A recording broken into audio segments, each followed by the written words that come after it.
Hello, this is Andrew Mount for GG, bringing you a preview of the Coral Eclipse card at Sandown on Sunday. Now here at GG we've teamed up with our friends at Betway again to bring you this preview, and they've kindly offered a free bet for GG customers, the link at the foot of this page. So if you haven't already done so, claim that today. Now, we kick off with two races over 5 furlongs, and there used to be a strong bias over this course and distance when the draw was reversed from 2011. For around about 5 or 6 years, you could just back every horse drawn 1 or 2 and make a good profit. Putting those in reverse forecasts was also very lucrative. However, things started to change in the autumn of 2017, and it looks like the track have done something to break up the ground on that rail and to try and alleviate the obvious bias. And since that period, it's just 2 wins from 46 for Store 1 runners. So don't be rushing to back the low-drawn runners, despite the fact that some pundits still seem to think it's an advantage.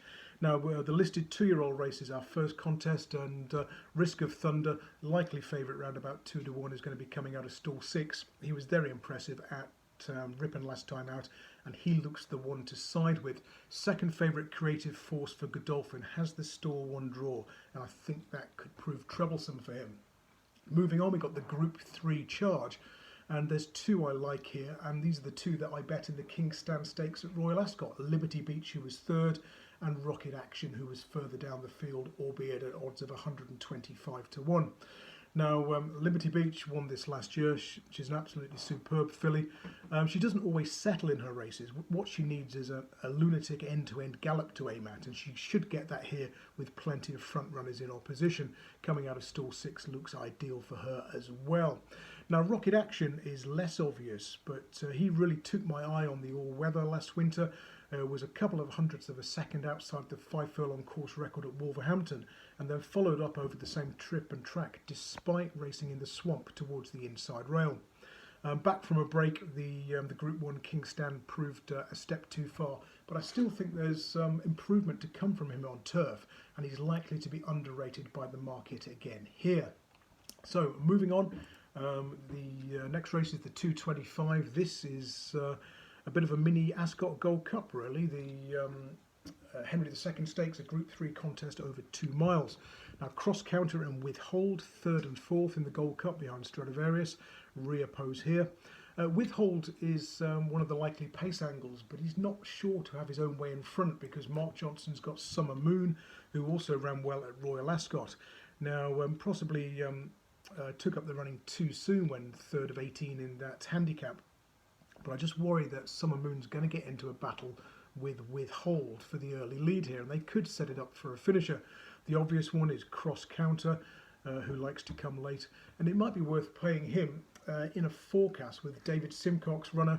That's Spanish Mission, ridden by Ryan Moore, another one who likes to come from the back of the field. So difficult to oppose the favourite, as he's likely to have the race run to suit. If one of Withhold or Summer Moon was a non-runner, I'd be tempted to back the one that remains because that one could well receive an easy lead. Now, moving on, the 3 o'clock, this is a competitive 1 mile handicap. Lots of Royal Ascot runners on display here, and the market likely to be dominated by Dark Vision, who won the Royal Hunt Cup. He hasn't always found it easy to get his head in front. There's a lot of seconds and thirds in his form figures before that, but he should go well again. However, I'm going to take him on with David O'Mara's Chalier, who ran in the 7 furlong Buckingham Palace handicap at the Royal Meeting, finishing 5th. Drawn on the wrong side that day, he was down the middle of the track. This was the first race on day 1 when you had to be drawn high against the near side rail. He did second best of his group, and I don't think he's going to be inconvenienced by the return to a mile. He won over 7 furlongs and a mile for Dermot Weld when he was trained in Ireland. So Chalier should be around about 14 to 1 or 16 to 1, so a nice each way price.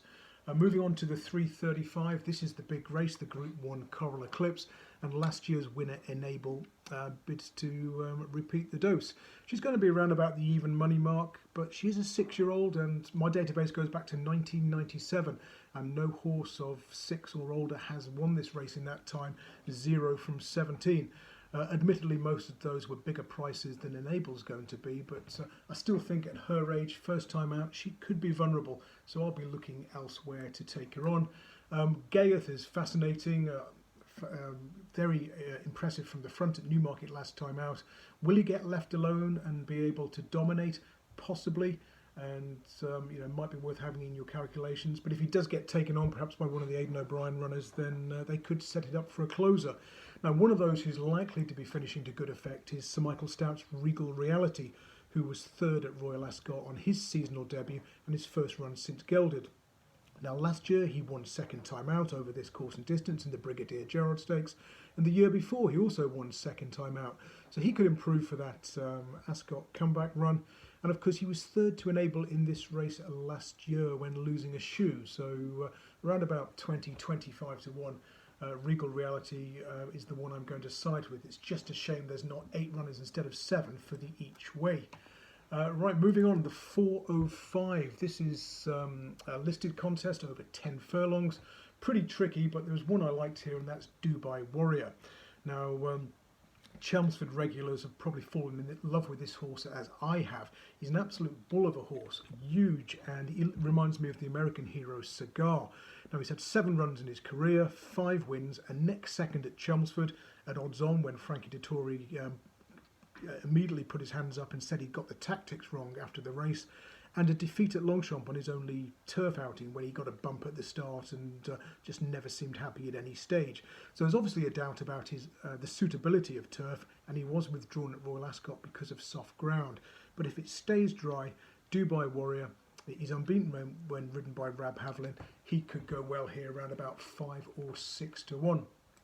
Moving on, we've got the 435. This is a Phillies Handicap, and there's one I like here called Be More, trained by Andrew Balding, a Betway ambassador who's been in really good form of late. Now, she's got a touch of the Oxos to her form figures, a win-lose pattern.